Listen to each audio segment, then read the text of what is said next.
Welcome to NewYorkBIOs Virtual Breakfast Series, a digital program started in 2020, bringing you fireside chats with leaders across the healthcare spectrum. This week's episode features Hans Christinger, Chief Business Officer of Novartis Neurosciences. Good morning. My name is Jennifer Hawksbland, and I'm the CEO at NewYorkBIO.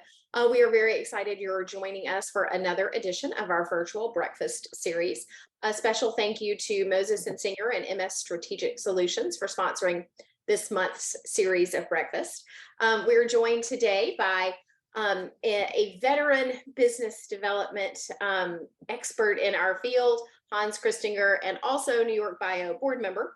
So he was obligated to say yes to our request.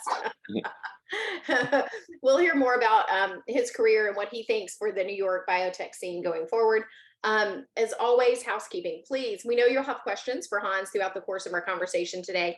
Please ask those in the chat or the Q&A, and Derek and I will get to them as we go through the conversation. With that, I'll kick it over to Derek to start our conversation. Thanks. All right, good morning. Well, I'm excited for this. So Hans, I actually remember way back when, when we first met, we were on a panel that I was moderating on business development and transactions. And it was either at the New York annual meeting or the Life Sciences Summit. It was at 10 on the park. It was right in Columbus Circle. And, you were probably the most thoughtful person on that panel. And, over the years, you have continued that trend, which has been absolutely terrific. So good morning, welcome.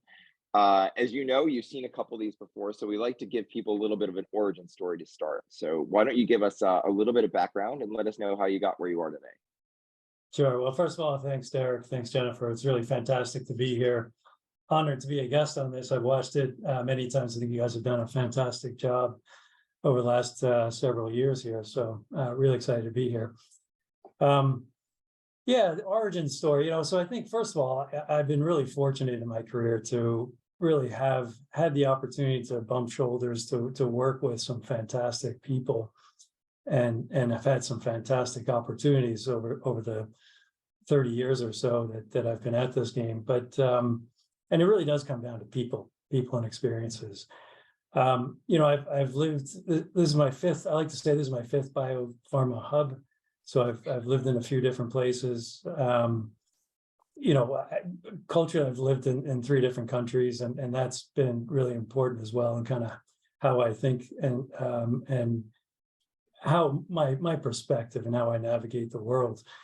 But there are kind of 2 things that I'll go through a little bit of the journey, but there are 2 things that really pull everything together for me. One is patient impact, and the other is thinking about what can you do from a company perspective. How can you have an impact from a company perspective? And the first one, I used to always talk about my experience with my mother, who we lost to melanoma about 17 years ago.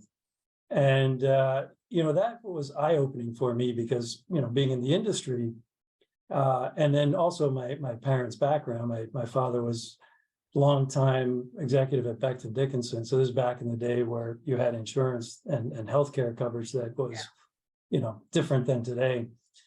Yeah.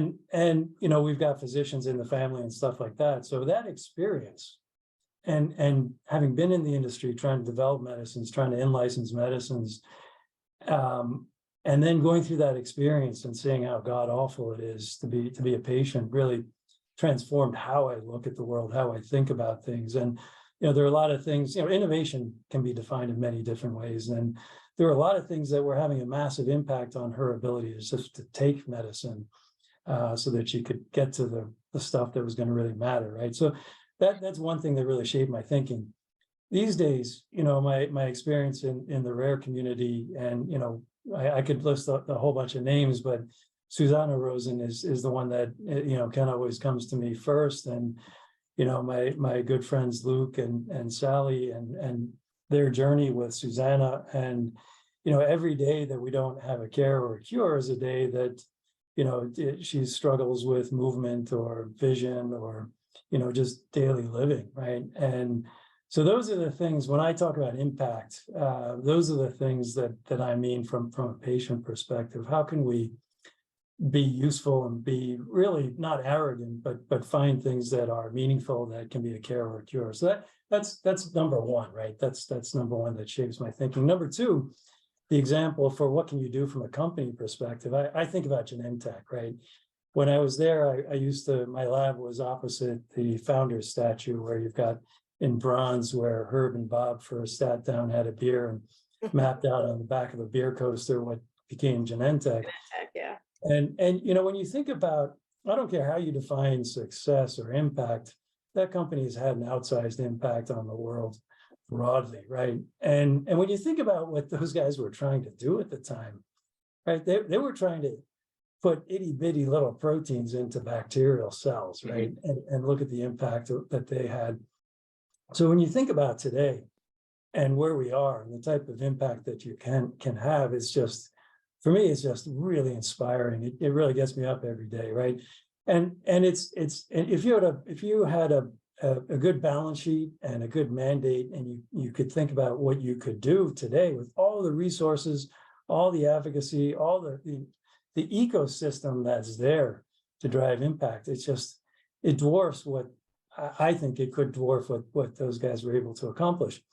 And that's not to take away from large companies. I'll use my old company Roche as an example. They will continue to move the ball forward. They'll continue to move the field forward, no doubt. And to use another example, my friends at Ovid that I have the deepest respect for, they'll continue to move the field forward. But I look for ways where we today, and hopefully Narvati can be an example, where we can do things differently and better and faster, break down some of the barriers and the silos and things like that. So always looking for those types of opportunities.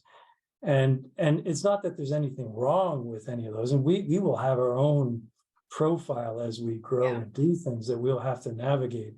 It's just we're starting from a little bit of different place because we're starting later.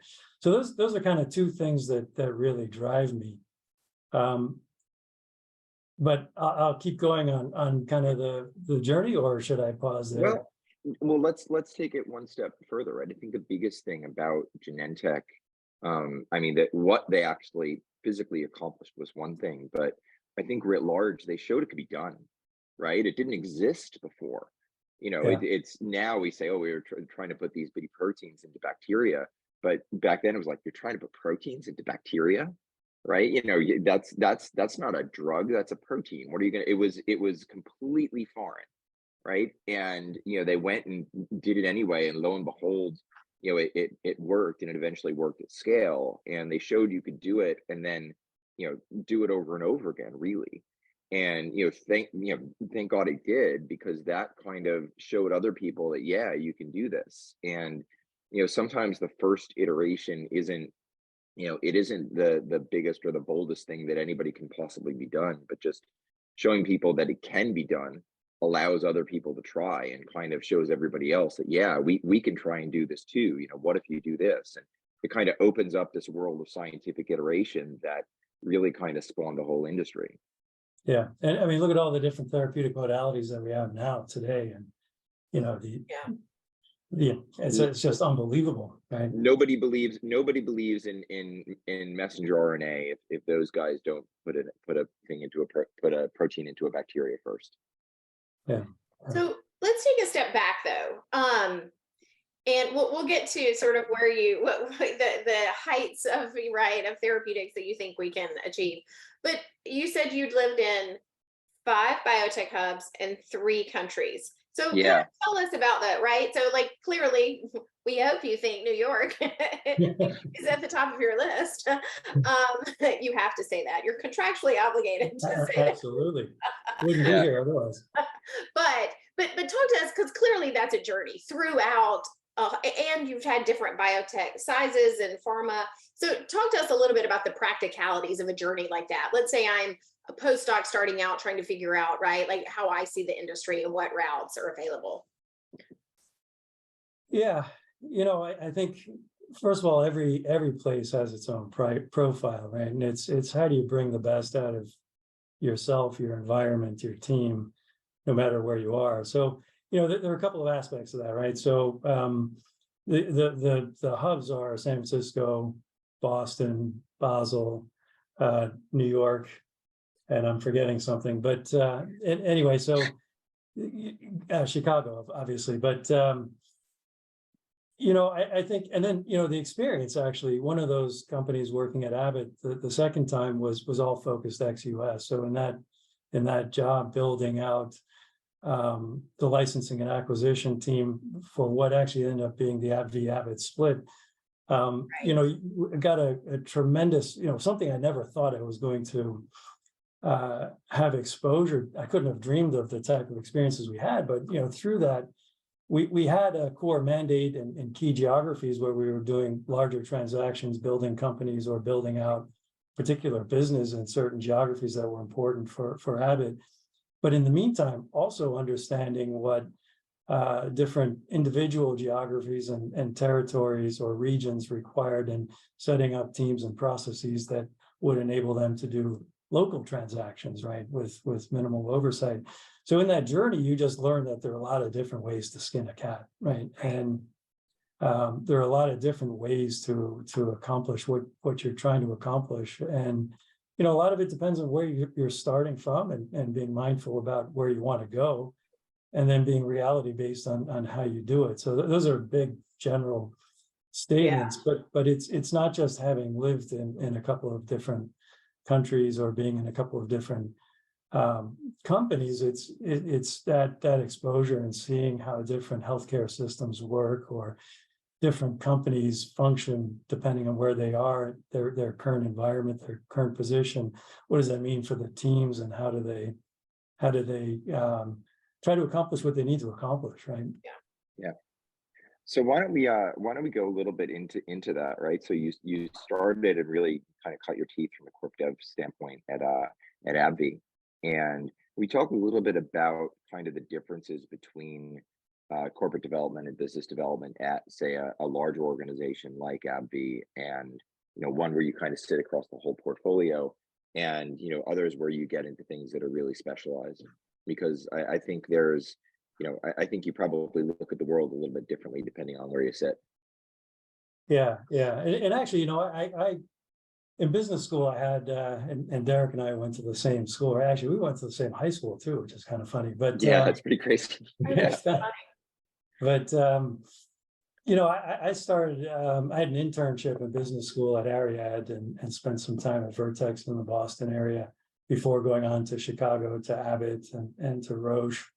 I think the big companies and the small companies, first of all, I think it's really fantastic to have experience in both, right? Because you really need to know this game is incredible. This business is incredibly personal. It's all about relationships, right? Nothing happens without relationships. And so understanding people, understanding their environments is what gives you that stick-to-itness to figure out how to get things done when the bumps come up, but also even just to get in the door, right? Because it really requires people and advocacy to get anything done. But the big companies, I'm incredibly grateful. I still keep in touch with people. You go back to 1991 and everything up since then, right? And that's important. But the big companies, you have an experience where you get to see what big looks like, what it looks like where you're commercializing things, when you're really running a professional organization at any aspect, right? Whether it's diligence, or it's deal making, or it's commercializing, or it's research. And you have access to, I don't think there are any companies out there that aren't partner focused in some fashion, right? There's, even if you have a $10 billion budget, that's a drop in the bucket compared to the money spent on R&D out there, right? So you'd be foolish not to really be plugged into the entire global network. So, at a big company, you get that kind of scale, that kind of volume, that kind of access. They're the companies that also spend a lot of time and investing in people and the culture and things like that. I think people think there's a lot of stability there, and you can find people in large companies that have been there for decades. Yeah.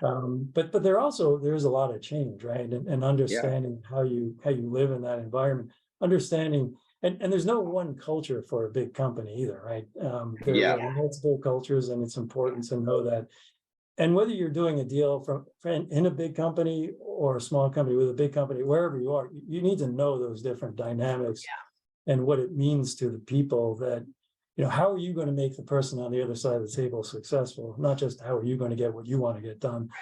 The big companies, and, you also have, there are a lot of things that, so you've got you can drive incredible change in a big company, right? And the big companies do drive incredible change. Right. They've got resources that nobody else has.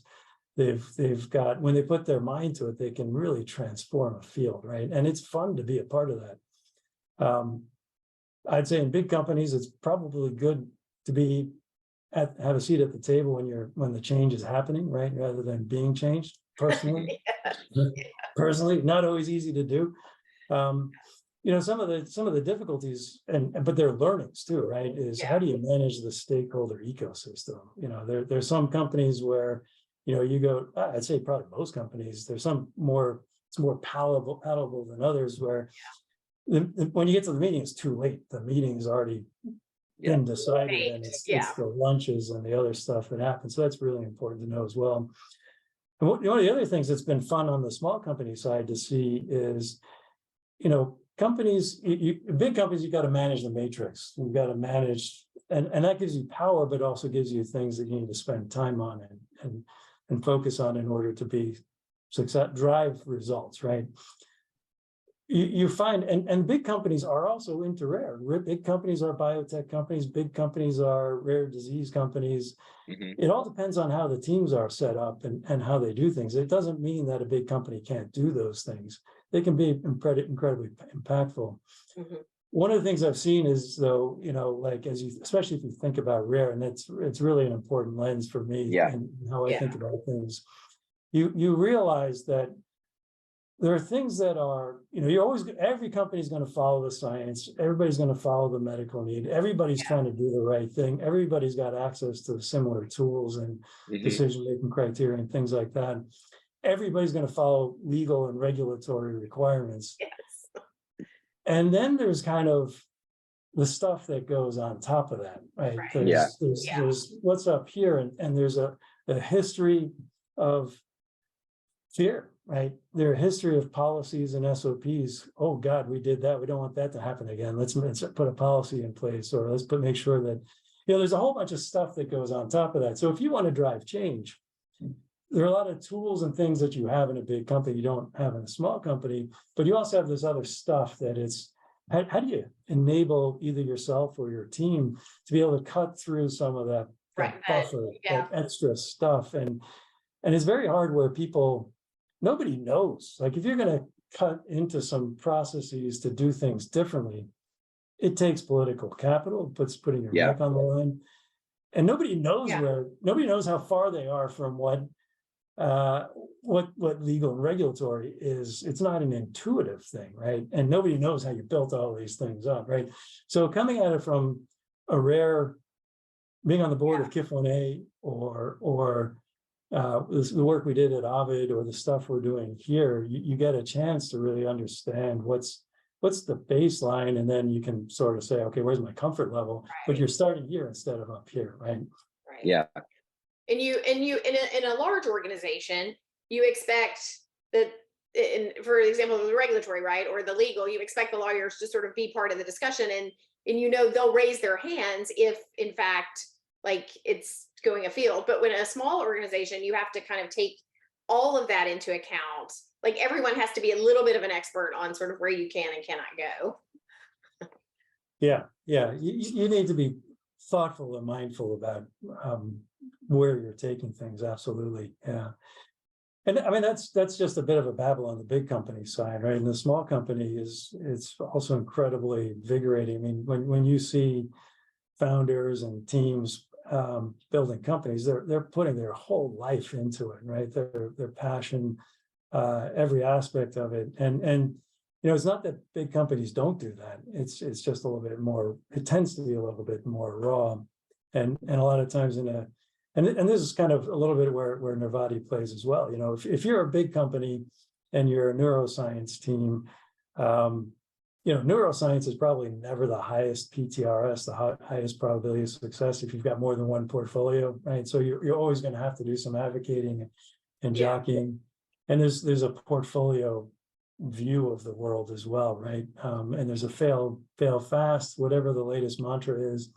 Yes. When you're a small company, you want to fail smart, not fail fast, right? And you've got this raw passion you're looking for. How do you leverage every aspect of what you have in your team, your ecosystem, and things like that? So also incredibly rewarding, incredibly exciting, and the impact you can have there is huge as well. Yeah. And these days, your partner, if you're a big company, sometimes you're in a small team in a big company, or you're working with a small team in a small company, right? Yeah. All right, so let's actually go there for a second. Although Rich Robbins does point out a good thing. He says the discussion about how Hans started his career with an internship and how business is all about relationships seems like a good opportunity to talk about the importance of companies hosting interns.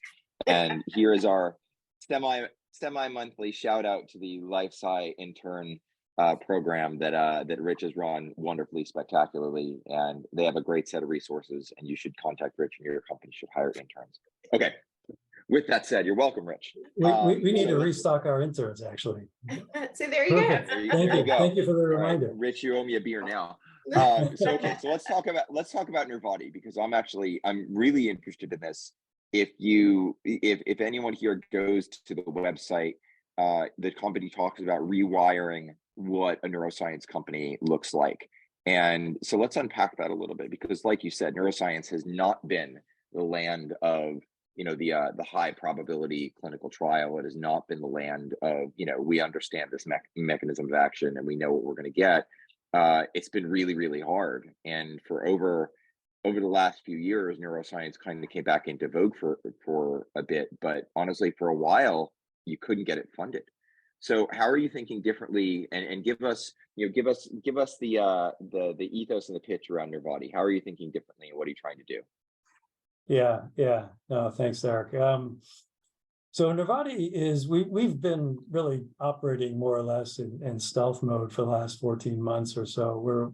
And it's really just about setting things up and getting things right. So we're a Blackstone-owned company, Blackstone-funded company. We are 100% focused on neuroscience all day long, neurology, psychiatry broadly. And the idea is that we're fundamentally one of these development companies. We're the brainchild, if you will, for Blackstone Life Sciences in development and commercialization. So our mandate is to fund, develop, commercialize neuroscience assets. And the cool thing here is, if you think about Blackstone and Blackstone Life Sciences, and it's not just the capital that is there, it's the team and the resources, the track record of success that they have. And now you've got a dedicated team of just fantastic, deep experienced leaders in neurology, psychiatry. Bruce Lucher is the CEO. He's an academician, clinician. He's been a banker. He's been just about everything, which is so much fun to work with. I'll give a shout out to Bruce. He's a smart guy, always been a thoughtful guy. He was the academic co-founder of Click, which is digital therapeutics. Love Bruce. Bruce has been around New York for ages, and honestly, he's one of the sharpest guys in neuroscience. Absolutely. I love, when you have an opportunity, which is pretty much daily, you get lost in his mind palace, and it's truly unbelievable. But, so you've got, and Mike Panzara joined us from Wave, Biogen Sanofi background, just deep expertise. Kieran Reddy is part of this, Francois Nader. You've got Nick Calicato. So, the team is unbelievable. Hilary Savoie from the community side as well keeps us making sure that we're thinking about every aspect of what the interface is with the community as well. So but I'm going into a rabbit hole here. What you have though is you've got a team that's really built for purpose to drive impact. So look for opportunities where we can make a difference in neuroscience, right? Which there are plenty of opportunities. You've got a field, as you said, Derek, where, companies have, so when you're successful in neuroscience, the rewards are huge, right? But Yeah. it's a very challenging area. It's a very different area than oncology. Now, you've had a lot of progress recently in tools and genetics and a lot of different things that you can apply, which makes it really exciting and interesting, and therapeutic modalities and things like that. But again, even and you've had companies that have exited and come back in, and you can't be, it's very hard to be successful if you're in and out, right? And this is an area too where even if you're the largest company, you've got a $10 billion budget. Like I said, you're going to have portfolio demands. You're going to have P&L demands. You're going to have competition for investment dollars with other areas. And so there's going to be a lot of really good science and interesting things that you can explore that are very difficult to pursue if you're a large company. If you're a small company, you don't have the same resources, and you're trying to take your passion and your good ideas and the funding that you have to prove out the next point that's going to enable you to get to raise some more money so you can continue along the path. So no matter where you are in that spectrum, there's a lack of a perfect scenario, right? So if we're set up where we can help Blackstone deploy capital in markets and areas where there's a big unmet need, and you can bring an A team to it, and you can see a clear path, and you can put a fit for purpose team around it, you can put the capital around it. So when we do deals, we don't look at kind of what's the next inflection point. We look at, is there what do you, from transaction to success, however you define it, is it multiple indications, is it multiple assets? Right. What is it going to take to be successful? And that's what we go for approval for. And you've got a team that's allocated to that. You've got capital that's allocated to that can't be taken and distributed to other programs. And we draw down on the capital through board meetings. So you've got your 18-month plan, you've got your capital formation plan, and you hit your milestones and you keep going, and no matter where you are, you have to earn the right to keep going, right? And that's a big part of this. So, we think that we've set something up where we've got a core team in Nervati that, we can set up this repeatable model where, as we bring in programs, we create subsidiary companies that are built for purpose, and we can broadly move along neuroscience. And we've got one set up, and the mandate is to make this a model that works and a team that works. So how did you, because you were doing this right from scratch, right, which is beautiful when you're thinking about, you can think about what you can build, right? But how did you start with Grin? So your first company, right, is Grin Therapeutics. So talk to us about how you decided to start there in your process, and what that looked like for you all through the decision-making process. Yeah, so I think anything with Blackstone doesn't fund ideas, but Blackstone funds tangible opportunities that are you've got the team, you know what you're going to do and how to do it, and this was one where the timing coincided. So Nervati was formed at the same time as Grin Therapeutics, and so this was an understanding of the development in just the genetics and the biology, and seeing where you've got a mechanism that there's just a nice genetic fit, and what you're going to go out and pursue, and you're going to measure, and how you're going to what the endpoints are and how you're going to pursue it. So that was how that came together, and it's a good first test case. And the interesting thing too, Jennifer, is this is one of the things that when you say Blackstone resources and it's more than capital, what does that actually mean? Right. It's truly fantastic. I mean, the ecosystem that the BXLS team has for setting up projects and companies. First, the diligence that is done, the track record of success that organization has, the senior advisors, people like Francois Nader, that get involved is just truly unbelievable. But even the tactical day-to-day stuff, I mean, it was, Jonathan Freeman, who's really a serial entrepreneur, they have an ecosystem of go-to organizations and people that you can plug into quickly, right? And that enabled, it's the three of us, Pier Andrea Muglia, Bruce, myself, to get in and just get going. And then as we got, so not just hit the deal model, try to accelerate it, right?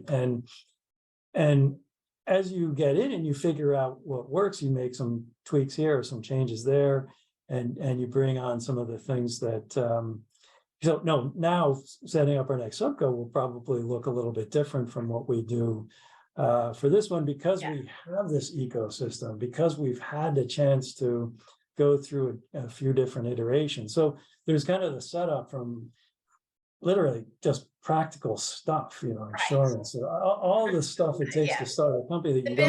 Business of business. I mean, Bruce and I used to laugh, we get on the phone at like 8:30 at night after a full day, and you had some intense scientific and medical discussions, and then you had somewhere you're trying to figure out, all right, I guess we're going to get some furniture. What color should it be? Like the range was just unbelievable. Lightweight printer paper. Take a look at those chairs I sent over, right? And most of the conversations we were totally unqualified for, So we got to bring some people in here who know some of this stuff, right? So I mean, although I think there is kind of this universal appreciation. Anytime someone buys office furniture, everyone has the wait, is that how much chairs cost?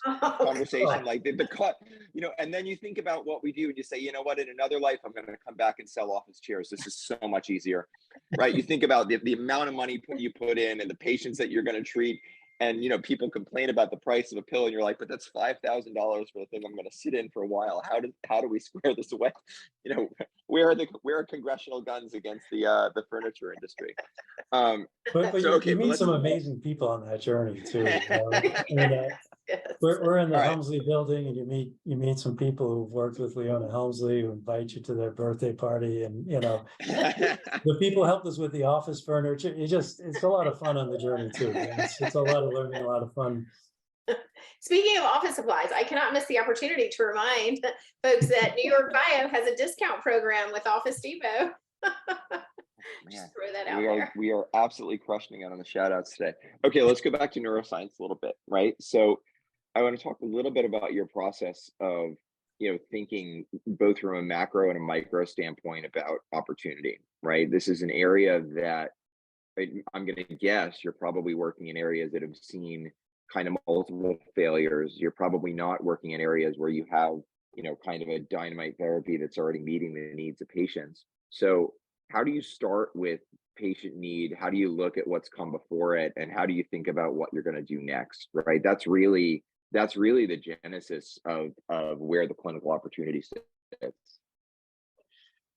Yeah, it's a good question. I think there are a number of different ways to think about it and answer it. I mean, one is, we just have a fire hose of opportunity, right? So it's practically looking at it. The other thing is we've just got some of the sharpest minds. I mean, I've been lucky. I should go back and try to think how many times I was the smartest person in the room since 1991. I don't know if there were any times, but the people we work with and the experience and the practice of treating patients or being parents, right? As you think through these things, is really keeps you focused on what matters. We have a mandate where we are today. We're looking at later stage opportunities, right? For a number of reasons, we are focused there today. But that doesn't mean that you don't have a lot of innovation there, right? And there are different categories of how you look at things, right? There are things that are late stage and you're just dropping, you're just executing against the path, or you're refining a path. You're five degrees away from the path, and you're applying some insights, some capabilities, some things that we can bring to the table that are unique. You have that kind of path, and there are a lot of those opportunities as well. They're hard to get over the finish line, but there are a good number of those. And then there are things where you've got a whole host of things that are, do you have some insights based on new learnings in genetics or functional genomics, or, what do we understand about certain variants within genetics? And then are there things that we can do to measure those? Are there quantitative EEGs or certain endophenotyping measurements? And can you bring those together so that, maybe you've got, maybe you can find a high quality asset that has been explored somewhere, and you've got this hypothesis, and you can take it a little bit further into a different area and really drive a therapy to an area that people just haven't thought about in the same way. So that's kind of a second category. Yeah. And a third is, there's, and maybe some of these categories start to overlap, but can you take some of the advances in immunology or whatever it is and figure out ways to bring it to the brain and to neurology? Is it, above the neck, below the neck? And that's not a new idea. I mean, that's something that people have been looking at for a while. But if you've got the right lens and you've got the right team, it gives you an ability to filter through those things and figure out what is the next thing that we're going to champion. I will say, on the one way we talk about it takes 15 years, whatever it is, to develop a medicine, right? But it's a marathon every single day, right? And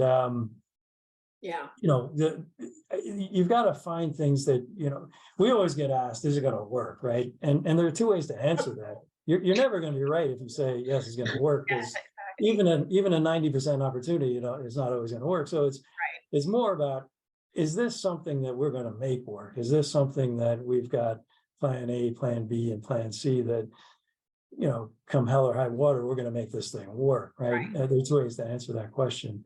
So, with that volume and that team and that kind of, those different kind of lenses, we do look for, the next subco will probably look pretty different from grit. I don't know if there are ways that we can build on and leverage what we have. We always look for those as well, right? But we're not afraid to go somewhere else, because it's not an issue to build out what we need to do with the ecosystem and the resources that we have. Long-winded answer. Did I answer it?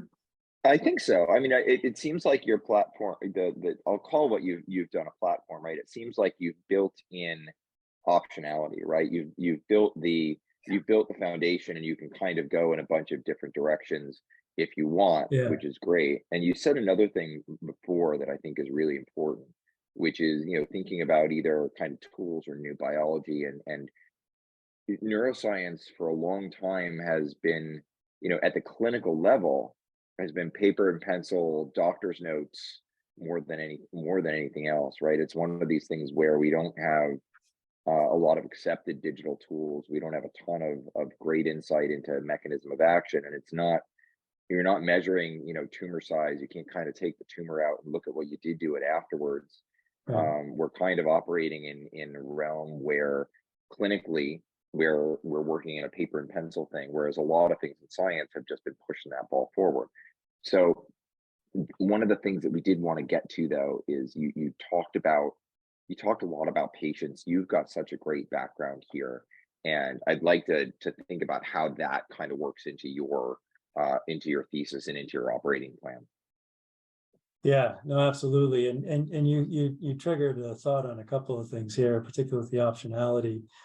And just one more point. I mean, there's been a lot of kind of silos as well, and there's just so much coming in, and a lot of it comes from just the rare community as well, and understanding, neurology and psych together, right? Or how different measurements come together. The flexibility too. I should just plug. We've got tremendous flexibility in our structure for how we bring programs in and how we exit them. The one thing they will all have in common is that we won't be driven by financial decision making, making the wrong decisions because we're trying to secure the right financing. When we put something up, it's here's the credible plan and how we do it. So you won't be distracted by the need to generate a funky result in order to get to the next level. It's hard to overstate how big of an advantage that is, right? Especially because you think about kind of macro public market stuff. You think about where kind of private market sit, Series A, Series B valuations, that kind of thing.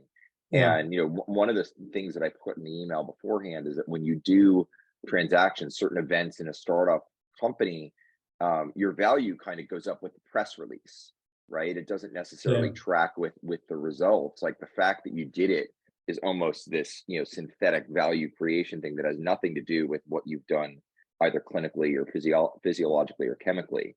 And it seems like you guys get to operate kind of outside of that structure, so you really can basically say we're going to do the best science, and honestly this outcome is going to take another year, but that's the best way to kind of allocate things to drive down the risk of the program and to do the right experiments rather than the thing that's going to generate the press release in time to raise the next round of funding. I would try to shave that year, but yeah. Yeah.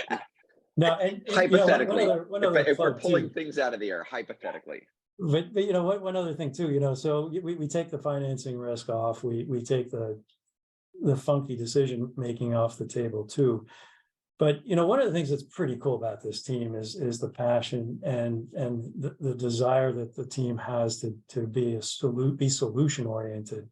So there are a lot of companies that really will come and tell you we figured something out that you guys, even though you've been working in this field a long time, have just missed, right? We're not about that, right? We will say we've got a lot of smart people with some pretty cool ideas, but we want to be part of the solution, right? And that's from the development perspective, the scientific development perspective, as well as the financing and deal structure perspective. If we can find areas of unmet need, we can find where you can bring the capital and the right resources, we will find a structure so that everybody gets what they need out of it. In the meantime, we've transformed that area. I mean, that's one of the cool things. You've got people in their career that's where their mindset is. That's the culture of where they are, which is pretty cool. So then, Derek, you asked about the rare, and this is probably actually where I first started thinking about rewiring the ecosystem. And it goes again to what we were talking about before with, there are ways of doing things, over time, whatever function it is, you've got ways of doing things and challenging those norms, being able to have the vision to challenge things is really what we've tried to make sure we've got a culture. Are we focused on the right thing? Do we have do we have the data that says that we can go and have an effect, and can we measure it? And do we have the people to be able to do that? And it's not just about doing things the way you would at a big pharma or a small company, but really being mindful about how you do things. And being in the rare community enables you to do that. And it takes a certain amount of vulnerability, a certain amount of transparency. We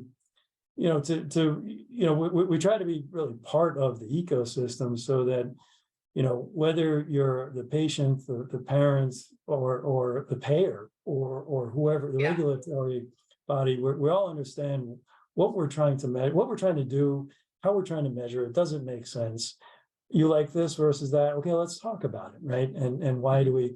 There are a lot of trade-offs, right? In how you do things. In some trials, you're measuring seizures because that's what you can measure, right? But right, maybe it's not the most important thing, but you just don't have as much confidence in it. Okay, well, let's talk about it, right? And then what over time and over the total development plan are we going to be able to demonstrate things? So you kind of hit the right touch points in a profile or a composite that is meaningful for everybody, and you're not developing a medicine that the patients don't value, don't need, or you do that and the payers won't pay for it, or whatever it is. So you need to be able to break down some of those barriers and silos. So talk to us briefly as we've kind of round out our conversation about patients. So when you look at the Nervati website, right, you have Grin, and then you list, which is a little bit unusual, particularly for an earlier stage company, you list links to the different patient organizations. And I know that you all have Hillary Savoy on your team, right, who's focused on community engagement. I'm glad, but it seems early to have that kind of focus on patients. Tell us why that was important for Nervati. Yeah, no, and I really believe this isn't just for rare. This is for all aspects, and it's not just about patients. It's about all the different functions that impact the success of the development and the commercialization. But if you look at what we're trying to do, it's understand what's meaningful. So I can speak specifically to GRIN, or I can speak generally. But and when you get into rare, you've got populations that often, and I've been in a number of different universes within rare, and some are more experienced in clinical trials and some are less experienced, right? So you're going to want to be plugged in so you understand that you're finding a mechanism and a molecule that's going to have a meaningful impact that you can measure, right? But you also want to make sure that patients are there and willing, right? And that they understand there's a commitment there too, right? We can try to make the experience a Disney World experience, but there's still going to be hell in there too, right? So there's still it's still a clinical trial. So helping everybody understand what that means and how we can together create this medicine is really important. That's true, I think, in any indication. But then there are other things, right? So the form and formulation, right? If you go to rare, you talk about things like G-tubes, but even just understanding what it means anywhere you are, right? I think rare, it's easier to show that story, but I think it's applicable in other areas too. So the advocacy side, or the patient community engagement, I think, is important early. Understanding market access as well is really important. The total picture of what does success look for? One of the things we aspire, well, what's core to how we think is we try to deliver pharma quality with biotech nimbleness, right? So you need to have that whole picture. And you need to be mindful about the work that you're doing, the questions you're asking, the questions you're answering as you go through that journey, so you can be efficient and disciplined how you do things and be successful at the end of the day. That sounds like a tagline. Which one? Pharma quality with biotech nimbleness. Oh yeah, look at that. Put that on a t-shirt. I stole it. I made it my own, but I think I got it from Jonathan Friedman. I was like, that one sounds like you've used that before, Hans. Yes. I'm a very simple person. If we're going to pivot yet again, let's bring you back up to 30,000 feet here. You're stepping in as the new chair of NewYorkBIO, right? And you've got just this breadth of experience that you bring to it, which is fantastic. So how do you actually think about things on an industry-wide basis? You've got this career of basically finding new things that are going to help patients. You're knee deep in this every single day. Talk a little bit about kind of stepping in as chair of NewYorkBIO and how you kind of step up to either the policy level or kind of an industry-wide level from where you sit on a day-to-day basis. Yeah, it's a great question, Derek. And when we moved here from Basel, I didn't really plan to move back to the New York, New Jersey area. We just had the opportunity with Ophtho-Tech, which became Iveric. But as you look into it, you say, okay, well, what happens if something goes sideways here? I haven't really been plugged in with New York, New Jersey in a while, and really was surprised at how much is going on. The ecosystem here is incredibly vibrant, and both of you have done such a tremendous job in just bringing the best out of this ecosystem. And I think one of the things we recognize is that we have a profile here that is different than any other community or region, and that's perfect, right? And we need to bring, as an organization, we need to help our stakeholders and constituents. We need to understand them, and we need to help them be successful. I think when you go to, we used to go to figure out how do you build a business in China or whatever country it is. You think about you think about the cities, like what does this city represent? What does that city represent? In a way, New York is. I'm going to speak like a New Yorker, right? New Yorker is the world city, right? So we have a profile that is different than anybody else, and that's without even going through the stats of hospitals and funding and and all of that, and Nobel Yep. laureates, hospital beds, and all that kind of stuff. So how do we understand what our constituents, whether they're in our New York bio community or they're globally looking at New York, how do we be part of the solution to bring the best out of this in all aspects, including policy, right? So that's kind of one comment. It's been a lot of fun working with both of you, and just your view and your vision for how to make this a reality, and getting into the weeds and understanding organizations. The other is just it was really eye-opening, that experience in looking ex-US and building companies ex-US, and I was struck when I came back to the US about how we think that we know everything because we're so smart, right? But we reinvent the wheel all the time, right? We just keep reinventing. There's so many things that work incredibly poorly and sometimes very well in other countries, but there are like 160 different experiments out there we can tap into, right? And we should try to use those as well. Always good to learn from somebody else's scar tissue, so you don't have to create your own scar if you can, right? So, policy is incredibly important. Like I said earlier, if it takes 15 years to create a medicine and you think it takes 15 years, you're totally screwed, because the world changes daily, right? And if you're not part of that, you're being changed. And so how do we understand and be part of that conversation? If you're not involved with policy, people are changing your world for you, but they don't understand your world, right? And so how do you make sure you're plugged in? And I've seen really good examples of that, and I've seen really awful examples of that. Anyway, I'll pause there. But no, you raise a good point, and I'll always put on my policy hat. Those who know me well know that is never far from my shelf.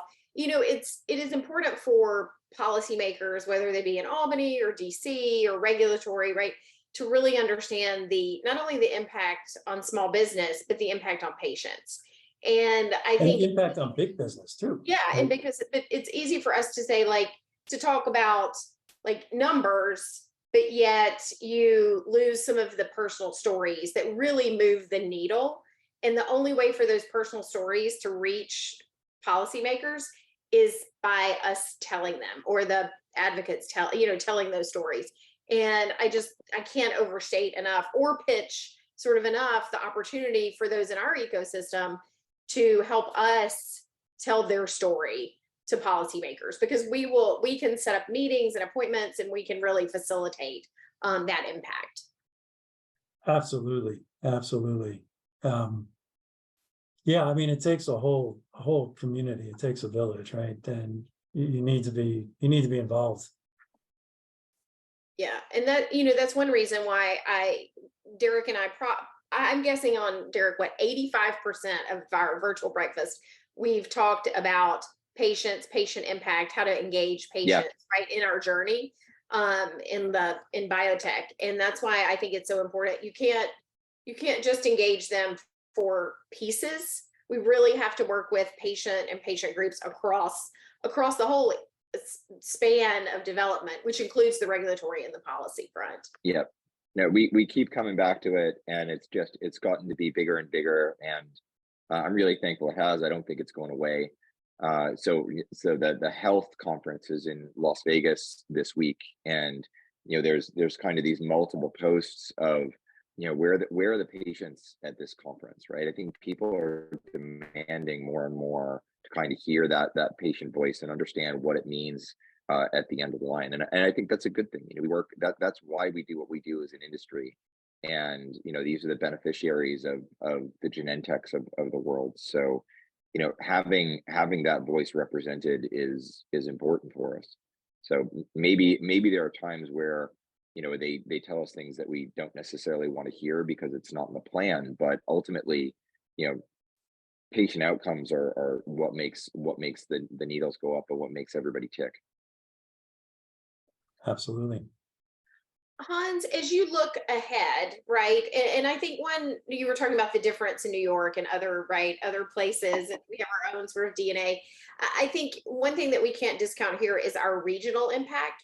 I'm just thinking about the city. Obviously, New York Bio represents the whole state, but as far as the regional impact, I think that gives us a unique perspective. How do you think, I mean, you live in New Jersey, right? You work in New York City. How do you think that gives sort of the New York region an ecosystem advantage in life sciences?